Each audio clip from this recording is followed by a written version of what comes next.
na me asantini and asantefo. Because over years and every would the time better a baby also. Se Kwasi Broni ama nka Ghana no about 85% asante.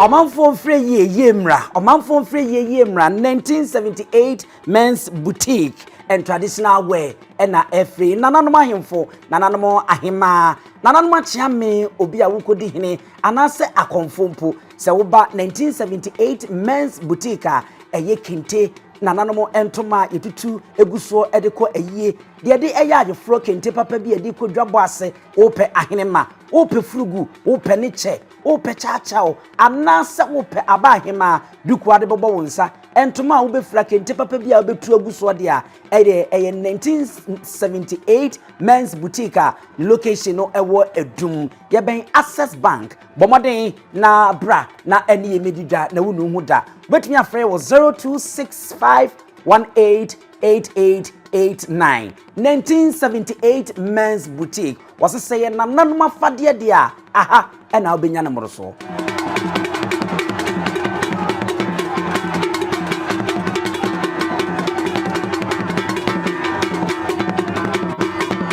Prof yemo akwaba Inu ya mejenso madama sen hana bebodiya oh ye from me Kwadwo Agyemang me free Jinim Ebono region German South municipality Probia ye friend Jinim is a bonum masem na Bonum yes to me ye bono ni ba ene akiremi mu ene asanteman enkabonku ahodo ne emabunku ewa ha ensem nhia mu ye hunu se wo ase na nka sabe eburu bono na wabepiem dwumadie akiremu kakra ma ye oh me de me a historian me ye abakose mu hwehwemu enti ba bi adom be hia na asema wonum ekoka no efa abakosem hono esa ksem ko ho na mikonya adesua efri ho enu nti na mbae sa na me yenhwe dwum ensem ahodo ekoso yi na wo ye historian ya watibi bra wotete ensem wate se no so musen mini ho ese se ni posua de ese Ghana fo yesua de na ne esisi ni nyina no ne ya me kan se ignorance nipa mpa disua ye nim enuntia Ghana man na da hotetre no se Kwasi Broni ama se Britain for ameko aniyanso a nka Ghana no about 85% asante enti ye kan asante a asante no enye obi ono te asante regional asante no enye tribe asante no to say United Kingdom UK amana ene kabo mu ene form United Kingdom ena oman no mu treye ekoba dagomba gonja sahwi asen babia including Volta region e wo say asante man no tre ekoba even ewura mu ko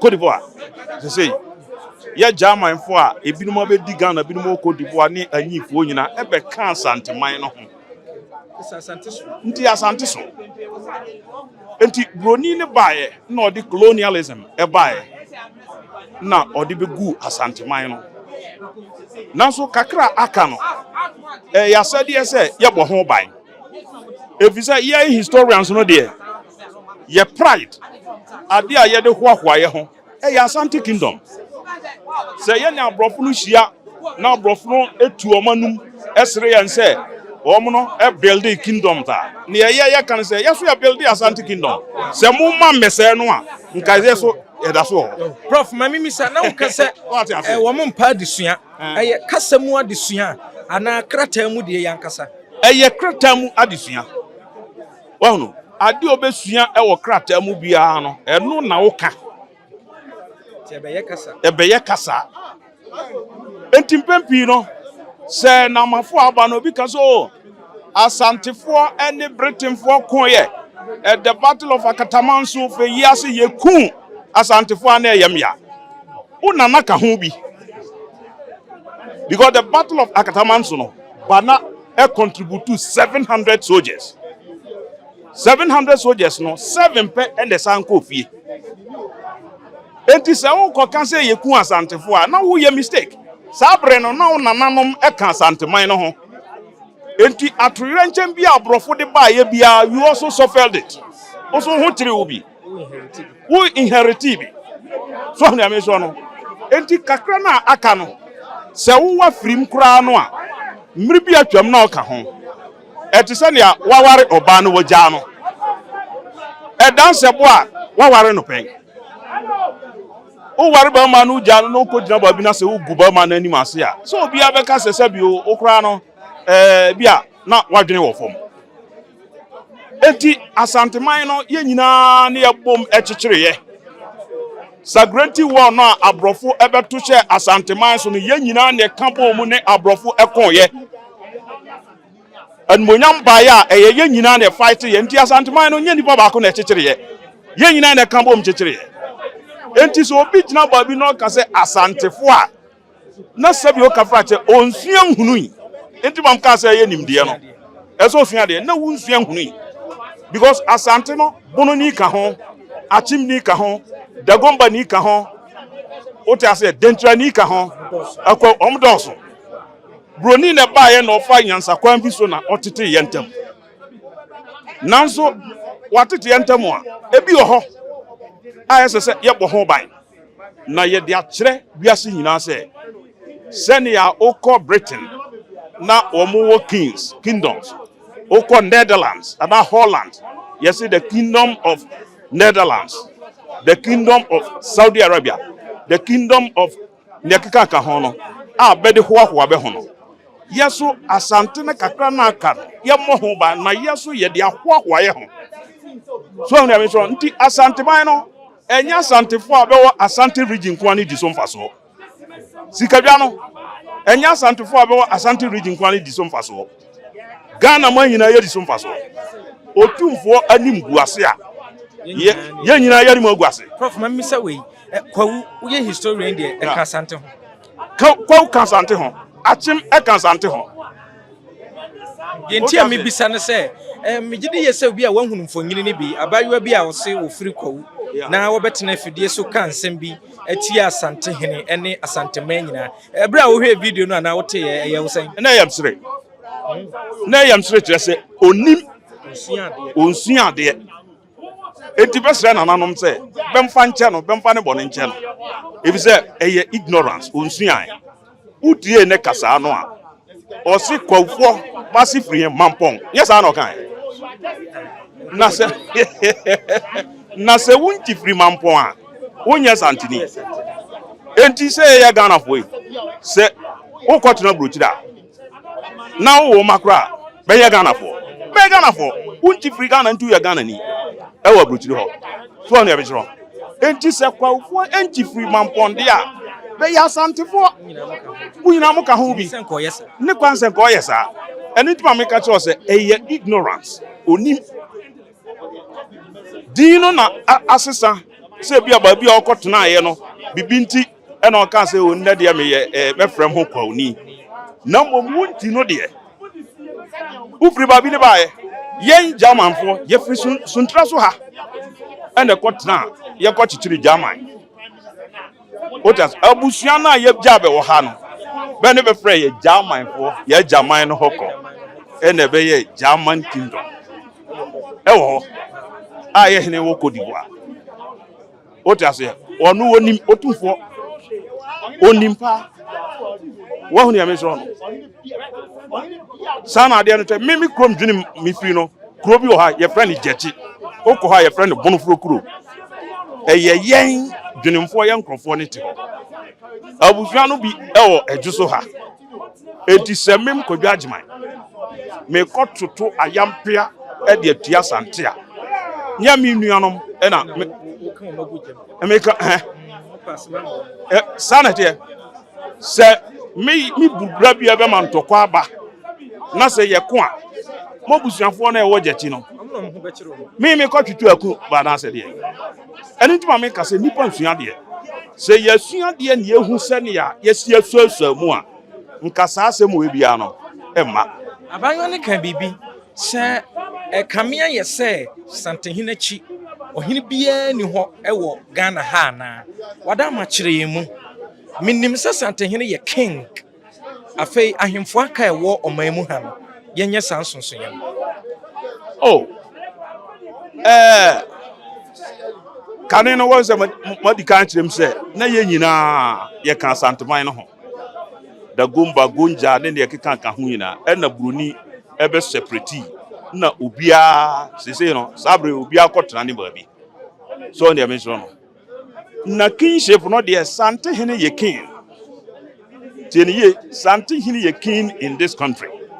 Sabodi no broni na de man no what you say Britain for baby di yes no beni beba ha ne behun say Britain, England, Scotland, Ireland ya kambom and ya form United Kingdom and na no di animu no ya friend king enti says ya ba behun the same system wo ha edwesu kwawu kwa man ne akeka bom na ba yi ba ko a eni di animu no ye be friend king te say ya de no enti somebody no broni na de man no ye de ye asante nka say ose tu no otis Kwadwo ye king ye de otumfo no kra no mu eduru chen king no so ta say oti kokoso otumfo no animonyam wom ema ye nchen king no na broni na ba ye na obehu say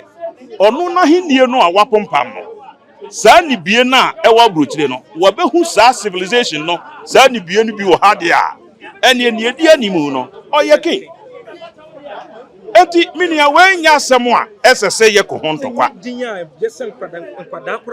dabi ene kwan se ye ko hontokwa na ye to ho ayampia Prophet say wo kan so se oman mu ha ye wura firi ho a wo ye king na king bie no ho bi dabi won say madi kan say no obia de dane man obia de gomba fo e ho gonja fo ho achimfo ho bia de dane man ote ase obi oda mon bia obetima frɛ ho mra no nse oso ye king eno wo na ope e na wafa na mom nia kina owo Ghana ha broni baye obetu ni din na sam na mekan yo enti se ohini bi tiba bi no ono so se